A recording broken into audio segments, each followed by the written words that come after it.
Right, guys, welcome back to a weekly update, even though it's 3 weeks later. Steve's been away doing his proper job, I suppose you want to call it, but stacking shelves at Asda, I wouldn't say it was that important, but there we go. No, so Steve's been away for a couple of weeks. So we have got quite a lot done, realistically, as you'll probably see by looking at it. So I'll hand you over to Steve. He'll show you what he's been doing, and I'll show you what I haven't been doing. Yes, I'll give you a quick look before we bring the camera closer. So obviously, most noticeable thing is it's got some wheels on it. So we put all front suspension on. There is some brakes behind there. We've built obviously the wings, they've been put on, bonnets on, the bumpers on. There's a roll cage now in it, steering column, seat. You know, arches are all trimmed and cut as they need to be. Back wheels are on, all the rear suspension. The ATL filler caps there in, so it's now starting to look like a car. What we'll do is I'll grab the camera and we'll have a walk around and we'll show you all the little bits that we've done individually, and we'll talk a little bit about the steps that go into, again, building this. So, you know, the first step that we did was to stitch weld it and all the rest of it, and then we've then gone through the whole process of putting the cage in it and making the cage from scratch, and then taking it all the way back out again, marking everything up, putting it all back in, welding it all, and basically up to the point we're at now. Right, guys, welcome back. It's been a couple of weeks since we've done an update. The reason for that is Steve's unfortunately been away for a couple of weeks doing his other job, which does involve him wearing girls' clothes and that, but we won't go too much into that. We'll let him explain that. Anyway, what we've been up to, I've been sorting the front end out on the car while Steve's been doing the cage, but I'll let Steve go round the cage with you. So I've done the wings. Steve would say it's the easy bit, but I call it the technical bit, but I would. So we've got the wings on, ready to weld on. They're all lined up perfectly. We've cleaned them all off, zinc primed them, because obviously the spot welder, we're going to spot weld them on and be really flash and make them look good like original. So obviously the spot welder will go through the zinc primer, no problem. Just got a couple of self tappers on them, holding them in the right place. So the wings are on, ready to go. We've got the bonnet all lined up and we're really, really happy with that. The gaps are perfect. As you can see there, we're going to make a bonnet, because the genuine Cosy bonnets now are selling for crazy money, like 1,500, 2,000 quid. So I'll cut them out, fold them, make the vents fit. So that's as much as I've done. I've still got a bit to do. We've still got to, obviously we had to cut round the wings down here where they go around the air jack tower, so they need welding around there. And then obviously once I'm happy, I'm going to get the front wheel arches. I'm going to cut a piece out of these wings here all the way around, and then flange them, fold a bit more, give us a bit more clearance. So that's my next job once they're welded on. That's it from me. So I'll hand you to Steve and he'll talk you through what he's been doing. Right, guys, as Paul said, I've been away for a few weeks doing my other job. Whether I was wearing girls' dresses or not, we'll not mention too much on that one. So yeah, I've basically been on with the cage fabrication. But this is FIA cage, built to the exact spec as what was homologated in the early to mid 80s. So we spoke to Ian, who basically he would give us the FIA papers, and what they're doing now is they're allowing you to self-certify. Now, what they stipulate is that this hoop here, the main hoop, has to be a 45 tube. But what we've also done is we've made these ones here, the A-pillar tubes, and also the top screen bar, also in the 45. Now, what that does is that future-proofs the car. We kind of expect that the FIA might change, and so we now have to use the A-post bars and stuff in a bigger dimension tube, because originally this would have been a 38, and they've already stipulated that needed to be upgraded. So we've just kind of future-proofed the car a little bit. So the last thing you want to do is build a roll cage and then have to start changing bits and cutting things out, because there's no way that you would change these without having to remake the whole front of the cage again. So yeah, it's an exact copy of the Eggenberger car. Like I say, that can be found in the homologation paperwork as a Group A cage, basically.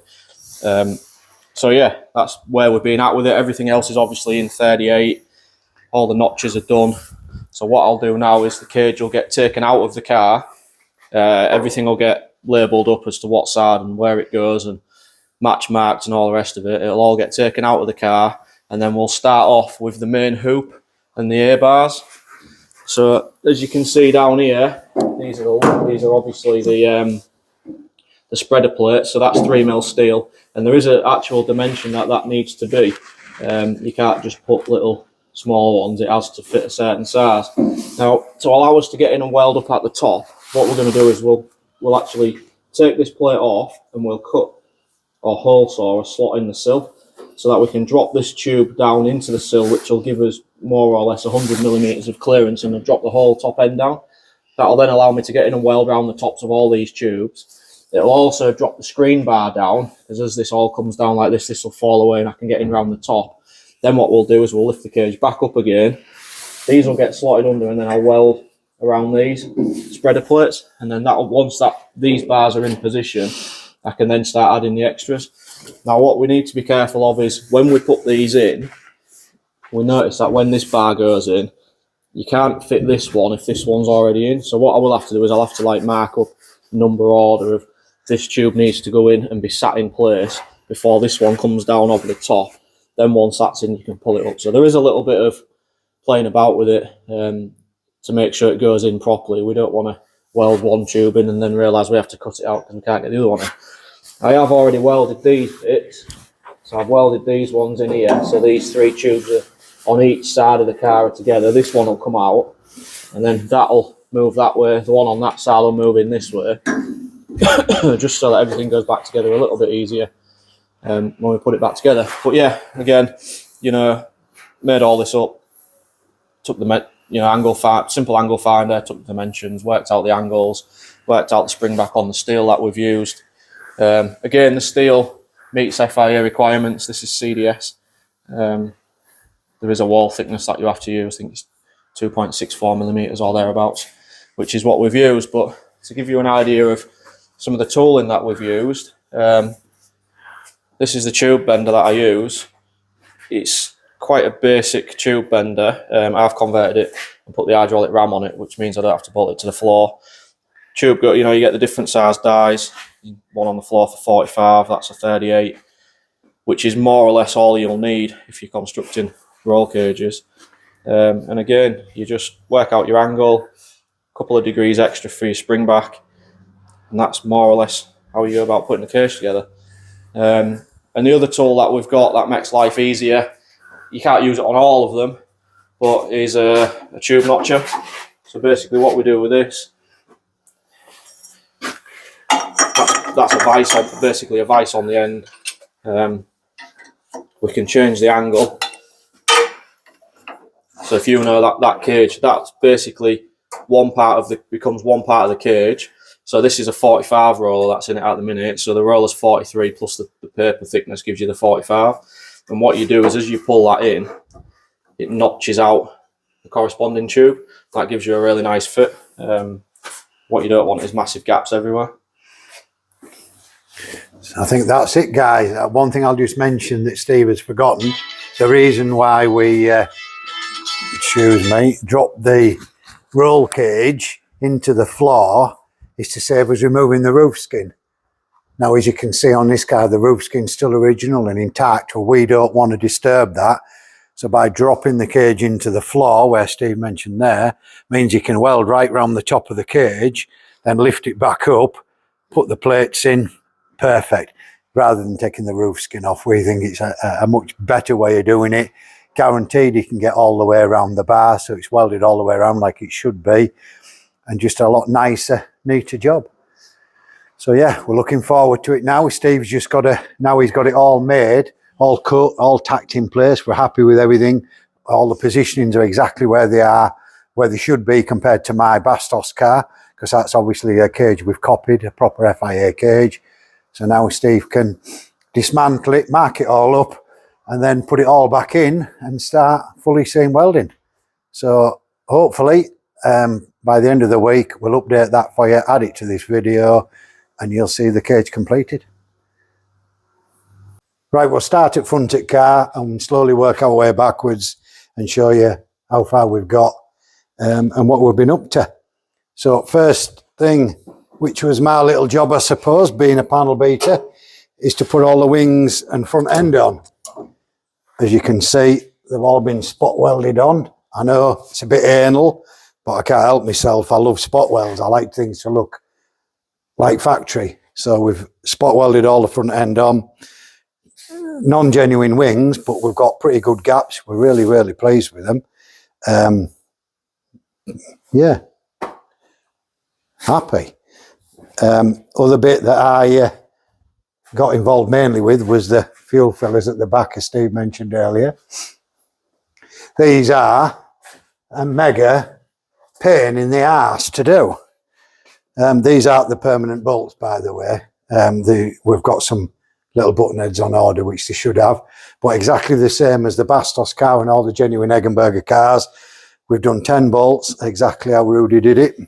Put the nice little flange in there and put brand new ATL fuel fillers in, which really, really pleased with them. They've come out well.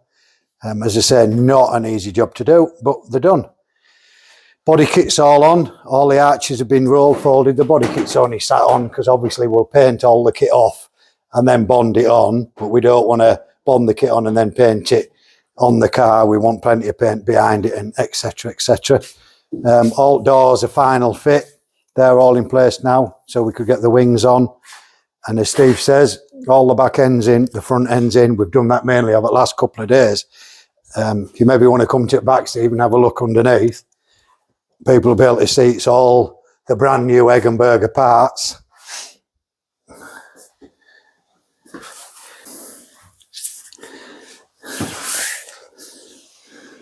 Yeah, so there's all the genuine bits there, all the alloy arms, all the rose joints, dampers, hubs, modified rear beam.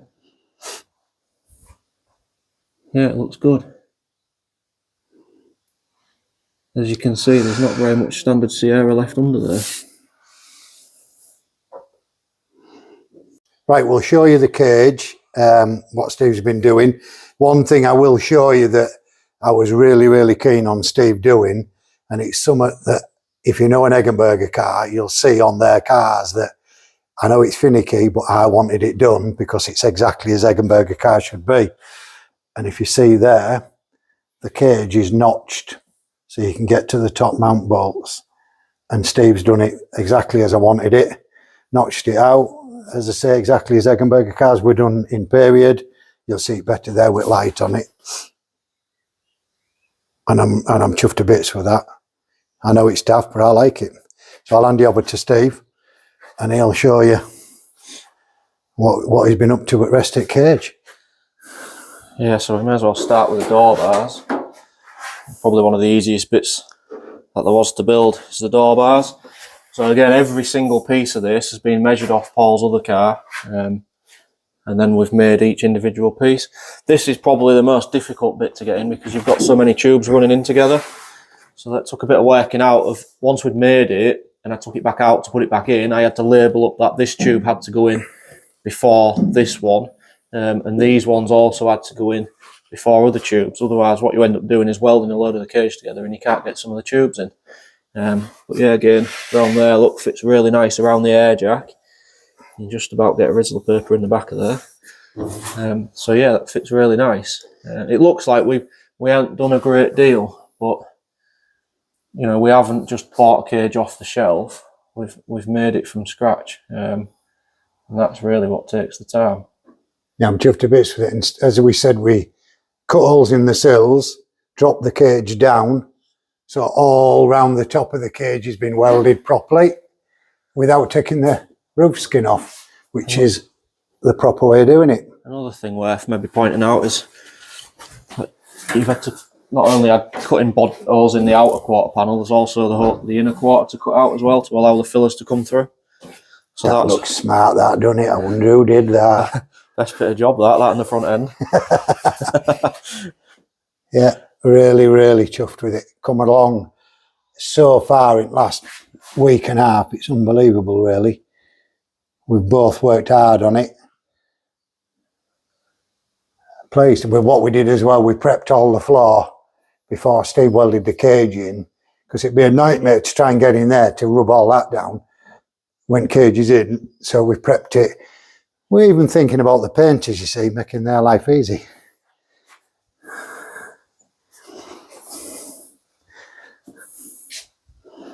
You can see the bad weld in there, look. Look at that, terrible, isn't it?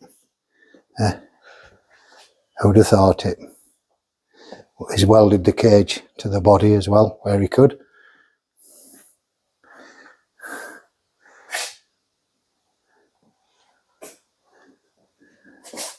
Yep, absolutely made up. We've got a few bits to finish off, dressing up, cleaning up round the welds, getting rid of some of the welding spatter and stuff before it goes for paint. But yeah, we're probably not far off now with the fabrication stage. We've still got bulkhead panel to fit, which that's ready to collect from the laser cutters. That'll go in there for the front and rear master cylinders. So there's that to do. There's a couple of holes to drill in the back for the fuel tank fittings to drop through. We're not far away, are we now, fabrication stage? I think we're about there, really, aren't we, to be honest? Yeah, we're just at the cleaning up point, really, which would have been nice to do before it goes to NEC, but we're running out of time, aren't we? Well, that's the thing we'll mention. The reason we've got a seat and bumpers and everything on it, we will be attending the NEC Classic and Restoration Show next weekend from Friday. So if you're visiting and you want to come and see us, please do.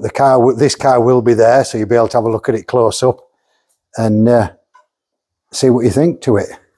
We're hoping plenty of people come and have a look. Obviously, we will leave the masking tape on for that professional look. But there we are. Come on leaps and bounds. I mean, realistically now, I suppose all there is a few little bits for us to finish, and then the car will be stripped and off she'll go to paint, come back nice shiny gloss black, and then the best bit, building it all up. Oh, yeah. You're going to spoilers to put on as well, aren't you? Yeah, I'm going to put some rear spoilers on it before NEC, just so it looks a little bit better, really. I think that's it, Steve, isn't it? Yep. I think we've said everything. Much else to say, but... And in it a bit weird, I think it actually looks quite good in all them different colours like that. Yeah, really, really pleased. So yeah, come and say hello at the NEC if you're going. Thanks for tuning in, and we'll update it shortly.